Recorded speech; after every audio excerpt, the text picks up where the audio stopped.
نحمده ونصلي على رسوله الكريم آمنت بالله كما هو بأسمائه وصفاته وقبلت جميع أحكامه إقرار باللسان وتصديق بالقلب۔ میں ایمان لایا اللہ پر جیسا کہ وہ اپنے ناموں اور صفتوں کے ساتھ ہے، اور میں نے اس کے تمام احکام قبول کیے، زبان سے اقرار کرتے ہوئے اور دل سے تصدیق کرتے ہوئے۔ اللہ تعالیٰ جل شانہ کی اسماء و صفات پر ایمان اللہ تعالیٰ جل شانہ پر ایمان کا حصہ ہے، اور اللہ تعالیٰ جل شانہ پر ایمان کا رکن اعظم اور بنیاد ہے۔ اللہ تعالیٰ جل شانہ پر ایمان لانے میں بھی یہ شامل ہے کہ اللہ تعالیٰ جل شانہ نے اپنے آپ کو قرآن عزیز میں اور رسول کریم صلی اللہ تعالیٰ علیہ وسلم نے جس صفت سے متصف قرار دیا، ہم ایمان لائیں۔ اللہ تعالیٰ جل شانہ نے جو اسماء اور صفات اپنے لیے خود ثابت کی ہیں یا پھر رسول کریم صلی اللہ تعالیٰ علیہ وسلم نے ان کا اثبات کیا ہے، ان پر بغیر کسی کیفیت، تمثیل، تحریف اور تعطیل کے ایمان لانا واجب ہے۔ اس میں یہ بات بھی شامل ہے کہ ہم یقین اور ایمان رکھیں کہ اللہ تعالیٰ جل شانہ سننے والا، دیکھنے والا، جاننے والا اور حکمت والا ہے۔ اللہ تعالیٰ جل شانہ کی صفات میں سماعت، بصارت، علم اور حکمت شامل ہیں۔ اسی طرح اللہ تعالیٰ جل شانہ کی صفات میں آسمان پر مستوی ہونا، آسمان دنیا تک اللہ تعالیٰ جل شانہ کا آنا، خوش ہونا، مسکرانا، غصہ ہونا، رضامندی کا اظہار کرنا بھی شامل ہے۔ اللہ تعالیٰ جل شانہ کی صفات کے لیے مخلوق کی صفات کی مثالیں اور کیفیت ذکر نہیں کرتے، کیونکہ ذات باری تعالیٰ ایسی ذات ہے جس کا کوئی ہم نام نہیں، کوئی اس کا ہمسر نہیں، کوئی اس کا شریک نہیں۔ اس لیے اللہ تعالیٰ جل شانہ کی صفات کو مخلوق کی صفات پر قیاس نہیں کیا جا سکتا۔ اس کی وجہ یہ ہے کہ اس ذات باری تعالیٰ کو اپنے اور دوسروں کے بارے میں سب سے زیادہ علم ہے۔ اللہ تعالیٰ جل شانہ سے بڑھ کر کوئی سچا نہیں ہے۔ اللہ تعالیٰ جل شانہ کی بات سب سے زیادہ بہترین ہے۔ اللہ تعالیٰ جل شانہ کے بعد اللہ کے صادق مصدوق رسولوں کو اللہ تعالیٰ کے بارے میں زیادہ علم ہے، جبکہ اللہ اور اس کے رسول کے بعد عام لوگ اللہ تعالیٰ کے بارے میں جب بات کرتے ہیں تو ان کی باتیں لا علمی کی بنیاد پر ہوتی ہیں۔ اسی اللہ تعالیٰ جل شانہ نے فرمایا، سبحان ربک رب العزت عما یصفون وسلام علی المرسلین والحمد للہ رب العالمین۔ تیرا رب جو کہ رب العزت ہے وہ لوگوں کی باتوں سے بالکل مبرہ ہے، سلامتی ہو تمام رسولوں پر اور تمام تعریفیں اللہ رب العالمین کے لیے ہیں۔ تو ان آیات میں اللہ تعالیٰ جل شانہ نے اپنے آپ کو ان لوگوں کی باتوں سے مبرہ قرار دیا ہے جو رسولوں کی تعلیمات سے متصادم ہیں، پھر رسولوں پر سلامتی نازل فرمائی، کیونکہ رسولوں کی اللہ تعالیٰ جل شانہ کے بارے میں بتلائی گئی باتیں بالکل ٹھیک تھیں۔ اللہ تعالیٰ جل شانہ نے اپنے اوصاف اور اسماء ذکر کرتی نفی اور اثبات دونوں کا تذکرہ کیا ہے۔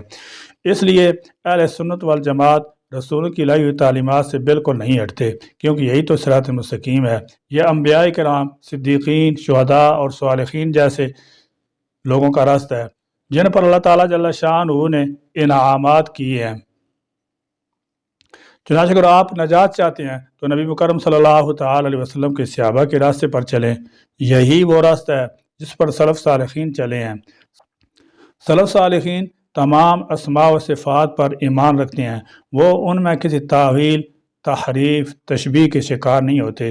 یہ محض اللہ تعالیٰ جل شانہ کی ذات کے متعلق ذہنی تصور پیدا کرنے کے لیے ہے، کیونکہ اللہ تعالیٰ جل شانہ کی ذات کا مکمل ادراک ہم نہیں کر سکتے۔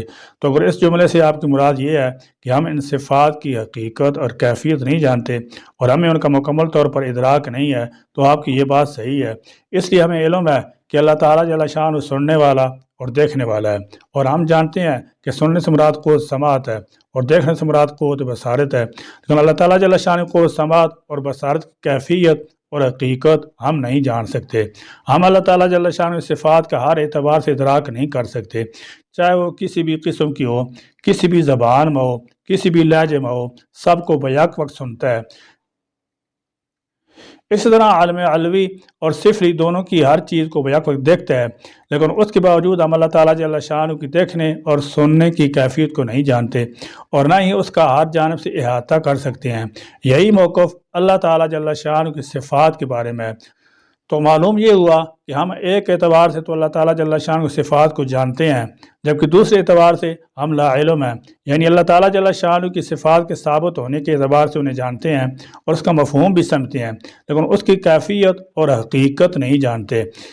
کہ یہ معاملہ صرف اللہ تعالیٰ جل شان کے اسماء و صفات ہی میں نہیں ہے، بلکہ ہر غیر مشاہداتی اور غیبی چیز کے بارے میں، مثلا جنت کی نعمتیں وغیرہ، کہ ہمیں یہ تو معلوم ہے کہ جنت میں شراب اور شہد ہوں گے، ہمیں ان کے مفہوم کا اس حد تک علم ہے جس حد تک ہم نے ان دونوں چیزوں کو دنیا میں دیکھا ہوا ہے، لیکن دوسری طرف ہم یہ بھی یقینی طور پر کہتے ہیں کہ جنت کی شراب اور شہد دنیاوی شراب اور شہد جیسے نہیں ہیں۔